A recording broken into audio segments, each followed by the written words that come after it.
ආයිබෝවන්. අද අපි කතා කරන්න යන්නේ හරිම සුවිශේෂී මාතෘකාවක් ගැන. ඒ තමයි බුදුරජාණන් වහන්සේ සම්බුද්ධත්වයට පත් වෙලා ඒ පළවෙනි වසර තුල සිදුවුණු වැදගත්ම සිදුවීම් මාලාව. ඇතරම උන්වහන්සේගේ සම්පූර්ණ ධර්මදේශනාචාරිකාවට අත්තිවාරම වැටුනේ මේ කාල පරිච්ඡේදයේදී තමයි. ඉතින් මේ ඓතිහාසික සිදුවීම් ගැන අපේ දැනුම කොහොමද කියලා පොඩ්ඩක් පරීක්ෂා කරලා බලමුද? ඒකට අපි පුංචි ප්‍රශ්නාවලියක් කරමු. හරි, මෙහෙමයි වෙන්නේ. අපි ප්‍රශ්න 5ක් අහනවා. හැම ප්‍රශ්නයකටම පිළිතුරු විකල්ප 4ක් තියෙනවා. හරි උත්තරේ මොකක්ද කියලා හිතන්න තත්පර 5ක කාලයක් ලැබෙනවා. ඊට පස්සේ අපි නිවැරදි පිළිතුරයි ඒකට අදාළ වැදගත් කරුණු ටිකයි කතා කරමු. ලෑස්ති නේද? එහෙනම් අපි පටන් ගමු. හොඳයි. මෙන්න අපේ පළවෙනි ප්‍රශ්නය. මේක තමයි හැමදේකම ආරම්භය. බෞද්ධ ඉතිහාසයේ වැදගත්ම දවස, ඒ කියන්නේ සිද්ධාර්ථ බෝසතාණන් වහන්සේ සම්මා සම්බුද්ධත්වයට පත්වුණු ඒ සුවිශේෂී දිනය. තත්පර 5ක විරාමය.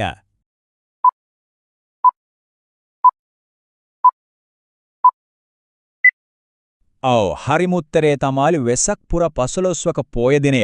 අපි කවුරුත් දන්නවා වගේ බුදුරජාණන් වහන්සේගේ ඉපදීම, බුදු වීම සහ පිරිනිවන් පෑම කියන අසිරිමත් තෙමුගුලම සිදුනේ මේ වගේ වෙසක් පෝය දවසක. ඒ නිසා මේක බෞද්ධ ලෝකයට අතිශයින්ම වැදගත් දවසක්. හරි. එහෙනම් අපි යමු ඊළඟ ප්‍රශ්නෙට. බුද්ධත්වයට පත් වුණාට පස්සේ උන්වහන්සේ එකපාරටම ධර්මය දේශනා කරන්න පටන් ගත්තේ නැහැ.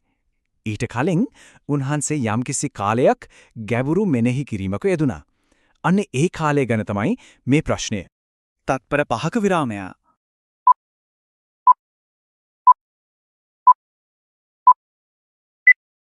පිළිතුර තමයි සති 7ක්. මේ කාලයට අපි කියන්නේ සත්සතිය කියලා. මේක හරිම සුවිශේෂී කාලයක්. මොකද උන්වහන්සේ Taman අවබෝධ කරගත්ත ඒ ගැඹුරු ධර්මය ගැන නැවත මෙනෙහි කරමින් ඒ විමුක්තිසුවේ විඳිමින් තමයි මේ සති 7ම ගත කළේ.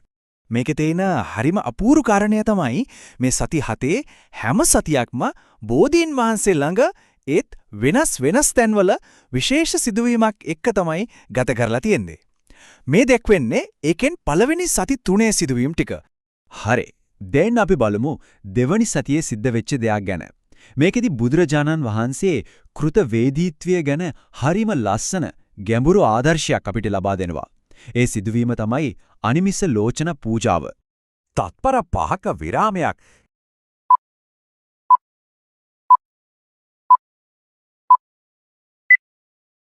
ඒක තමයි හරි උත්තරේ. මුළු සතියක් පුරාවම ඇසිපිය නොහෙලා බෝධීන් වහන්සේ දිහා බලාගෙන සිටීම. හිතන්නකෝ Tamanට බුද්ධත්වයට පත්වෙන්න සෙවන දුන්නේ වෘක්ෂයට දක්වපු මොනතරම් උත්තරීතර ගෞරවයක්ද කියලා. මේක ඇත්තටම කෘතවේදීත්වය ගැන අපිට ඉගෙන ගන්න තියෙන හොඳම පාඩමක්. බුද්ධත්වයට පාර පෙන්නපු ගහට ගරු කරලා උන්වහන්සේ දෙවනි සතියම ගත කළේ ඔන්න ওই විදිහට. හරි. සත්සතියේ තවත් හරිම වැදගත් සිදුවීමක් තමයි රුවන් සක්මන. මේක විශේෂ භාවනා ක්‍රමයකට එක්ක සම්බන්ධයි. තත්පර 5ක විරාමය.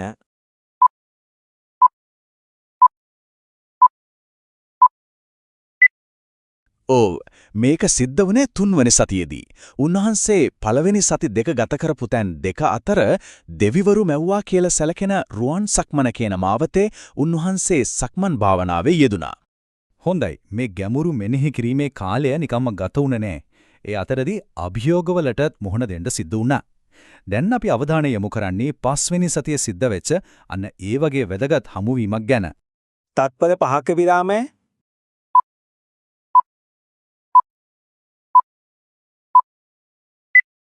හරිම උත්තරය තමයි තණ්හා රති සහ රාගා. මේ නම් තුනේ නැක්තටම සංකේතවත් වෙන්නේ තෘෂ්ණාව, ආශාව සහ රාගය කියන ක්ලේශයන්. එhmenan අපි මේ කතා කරපු බුද්ධත්වයට පත්වීම, ඊට පස්සේ සතිය පුරා කරපු ඒ ගැඹුරු මෙනෙහි කිරීම, ඒ වගේම මාර දුවරුන්ගෙන් ආපු අභියෝගය, මේ හැමදේම බුදුසිරිතේ පළවෙනි වසරේදී සිද්ධ වෙච්ච හරිම තීර්ණාත්මක සිදුවීම් විදිහට අපිට හඳුන්වන්න පුළුවන්. හොඳයි. අවසාන වශයෙන් අපි හැමෝටම හිතන්න දෙයක් ඉතුරු වෙනවා. ඒ තමයි මේ විදිහට ගැඹුරු මෙනෙහි කිරීමකින් සහ නොසලෙන අදිෂ්ඨානයකින් පටන් ගත්ත මේ ගමන බුදුරජාණන් වහන්සේගේ ඊළඟට ආපු වසර 45ක මුළු ධර්ම දේශනාවම හැඩගස්සුවේ කොහොමද කියන එක.